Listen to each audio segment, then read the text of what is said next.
Akashvani port Blair से प्रस्तुत है प्रादेशिक समाचार।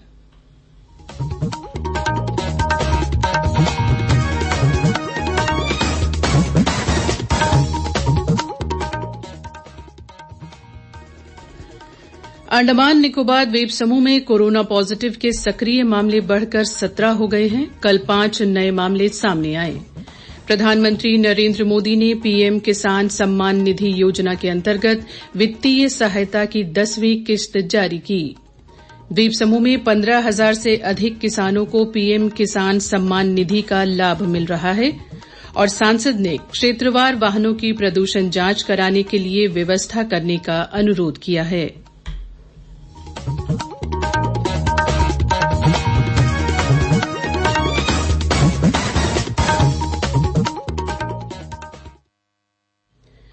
सुबह के समाचारों में टी जयश्री के साथ मैं तरन्नुम मोहम्मद। द्वीप समूह में कोरोना पॉजिटिव के सक्रिय मामले बढ़कर 17 हो गए हैं। कल 5 नए मामले सामने आए जबकि 2 मरीजों को डिस्चार्ज किया गया। कल जो 5 मामले प्रकाश में आए उनमें से 3 हवाई अड्डा आगमन जबकि 2 मामले संपर्क में आए व्यक्तियों के हैं। ये सभी मामले दक्षिण अंडमान जिले में हैं। द्वीपों में टेस्ट पॉजिटिविटी रेट 1.16% है। कल 188 लोगों को टीका लगाया गया। अब तक 5,93,063 टीके लगाए जा चुके हैं। 2,93,475 लोग टीके की दूसरी डोज प्राप्त कर चुके हैं।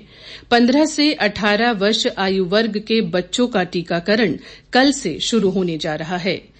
15 से 18 वर्ष के बच्चों के टीकाकरण के लिए कोविन पोर्टल पर पंजीकरण कल से शुरू हो गया है। पंजीकरण के लिए स्कूल के पहचान पत्र या आधार कार्ड का उपयोग किया जा सकता है। स्वास्थ्य और परिवार कल्याण मंत्री डॉ मनसुख मांडविया ने बच्चों के परिजनों से टीकाकरण के लिए पंजीकरण कराने की अपील की है।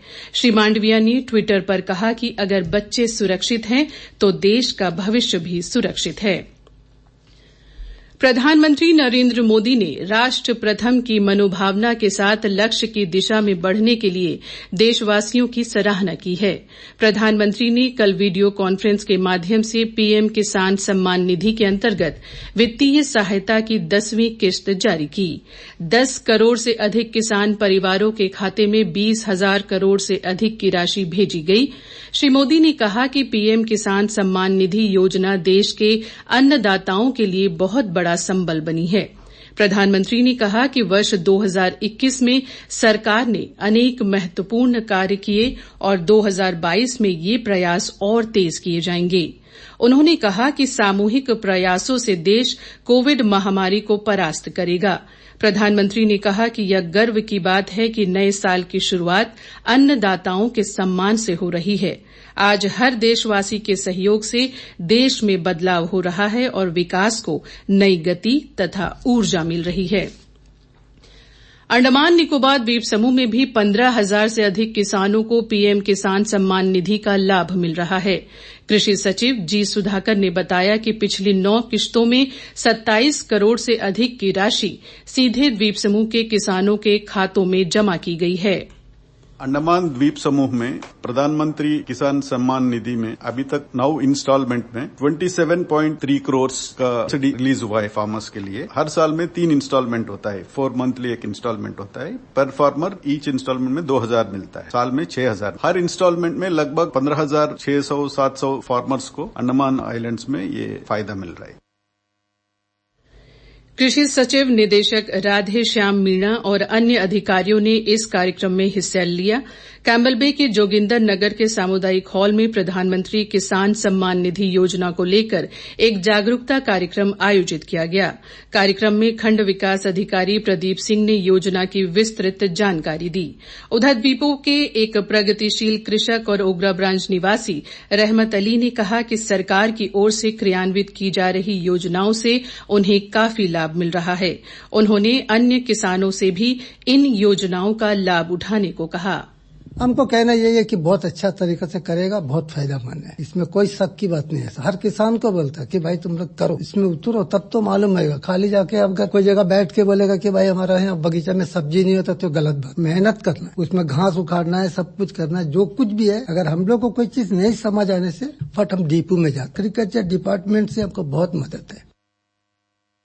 प्रादेशिक समाचार आप आकाशवाणी पोर्ट ब्लेयर से सुन रहे हैं। समाचारों में आगे प्रमुख है सांसद की मांग, आपदा प्रबंधन प्रशिक्षण और लॉकडाउन निर्देश।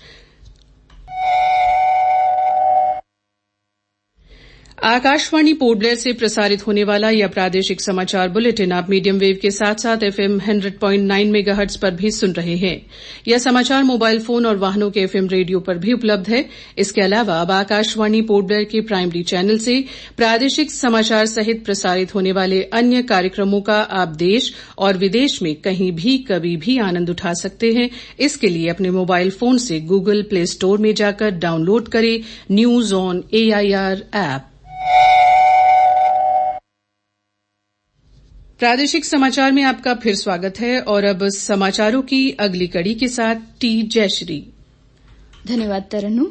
द्वीपों में वाहनों की प्रदूषण जांच के लिए लंबी लंबी कतारों और इससे लोगों को हो रही असुविधा को देखते हुए सांसद कुलदीप राय शर्मा ने मुख्य सचिव से उचित कार्यक्रम बनाकर क्षेत्रवार वाहनों की जांच कराने के लिए व्यवस्था करने का अनुरोध किया है। मुख्य सचिव को लिखे अपने पत्र में सांसद ने कहा कि टेस्टिंग के लिए वाहनों की लंबी कतारों के कारण आम जनता को असुविधा का सामना करना पड़ रहा है और कोविड-19 संक्रमण बढ़ने का खतरा भी बना रहता है। उन्होंने जांच के लिए कार्यक्रम बनाकर इसे मीडिया में प्रकाशित कर विभिन्न वार्डों और क्षेत्रों में वाहनों की प्रदूषण जांच कराने के लिए व्यवस्था करने का आग्रह किया है। गाराचरमा स्थित राजीव गांधी सहकारी प्रशिक्षण केंद्र में हाल ही में केंद्र के संकाय सदस्यों और विद्यार्थियों के लिए आपदा प्रबंधन पर प्रशिक्षण कार्यक्रम आयोजित किया गया। इस अवसर पर आपदा प्रबंधन निदेशक सिमरे बेलरोस मुख्य अतिथि थीं। उन्होंने आपदा प्रबंधन और इसके महत्व पर जानकारी देते हुए समुदाय में आपदा से बचने के लिए उपायों और तैयारियों के बारे में जागरूकता उत्पन्न करने को कहा। केंद्र के प्रधानाचार्य सुरेश बाबू ने कहा कि इस तरह के प्रशिक्षण कार्यक्रम से प्रतिभागियों को आपदा प्रबंधन से जुड़े विभिन्न पहलुओं की जानकारी होगी।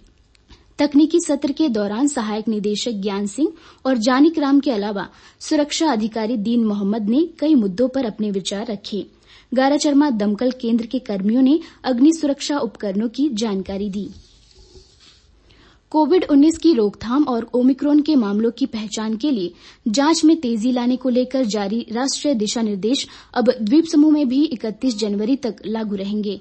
मुख्य सचिव जितेंद्र नारायण ने इन दिशा निर्देशों की अनुपालना को लेकर आदेश जारी किया है। अपने आदेश में उन्होंने राष्ट्रीय निर्देश सहित कंटेनमेंट उपायों का पालन सुनिश्चित करने को कहा है।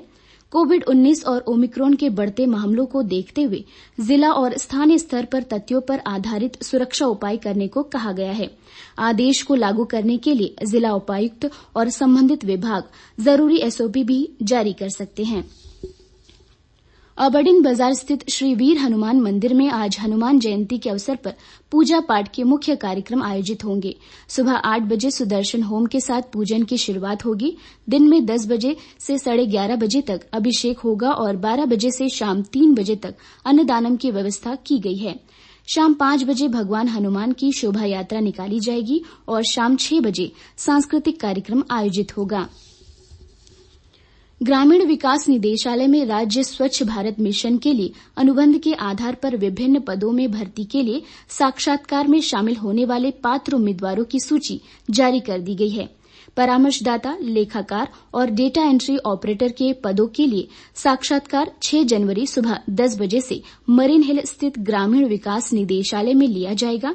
इस संबंध में अलग से बुलावा पत्र नहीं भेजा जाएगा। जानकारी के लिए उम्मीदवार ग्रामीण विकास अनुभाग से संपर्क कर सकते हैं। अंत में मुख्य समाचार एक बार फिर। अंडमान निकोबार द्वीप समूह में कोरोना पॉजिटिव के सक्रिय मामले बढ़कर 17 हो गए हैं। कल 5 नए मामले सामने आए। प्रधानमंत्री नरेंद्र मोदी ने पीएम किसान सम्मान निधि योजना के अंतर्गत वित्तीय सहायता की 10वीं किश्त जारी की। द्वीप समूह में 15,000 से अधिक किसानों को पीएम किसान सम्मान निधि का लाभ मिल रहा है। और सांसद ने क्षेत्रवार वाहनों की प्रदूषण जांच कराने के लिए व्यवस्था करने का अनुरोध किया है। इसके साथ ही प्रादेशिक समाचार का ये बुलेटिन समाप्त हुआ। नमस्कार।